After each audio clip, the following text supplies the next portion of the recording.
Merci Monsieur le Président, mes chers collègues. L'un de nos collègues du Rassemblement national évoquait tout à l'heure les cris de joie à la chute de Bachar el-Assad. C'est vrai, et on comprend, comment ne pas le comprendre, le soulagement à voir enfin défait le tyran sanguinaire.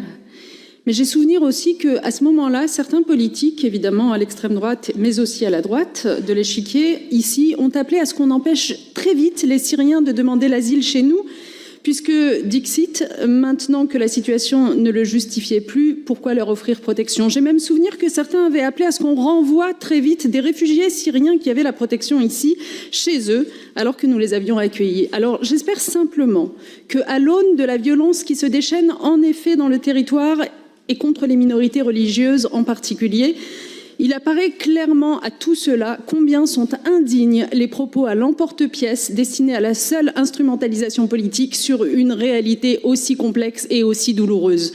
Alors, Monsieur le Président, Monsieur le Vice-président, mes chers collègues, que vous dire sur ce rapport? Nous allons le soutenir, bien évidemment, parce que la région Auvergne-Rhône-Alpes, comme les autres collectivités régionales, comme l'État français, doivent tous intensifier leurs efforts pour répondre à cette urgence qui est humanitaire aussi, car au-delà des massacres et des exactions, aujourd'hui, les minorités de l'Ouest syrien manquent de tout, de nourriture, d'accès aux soins, d'accès à l'eau potable. Les infrastructures sont totalement dévastées.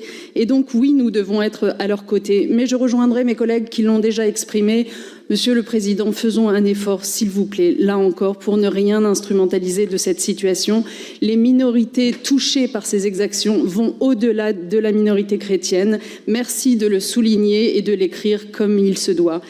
Pour toutes ces raisons, nous allons voter pour ce rapport, cette aide d'urgence qui n'est sûrement pas à la hauteur, mais qui sera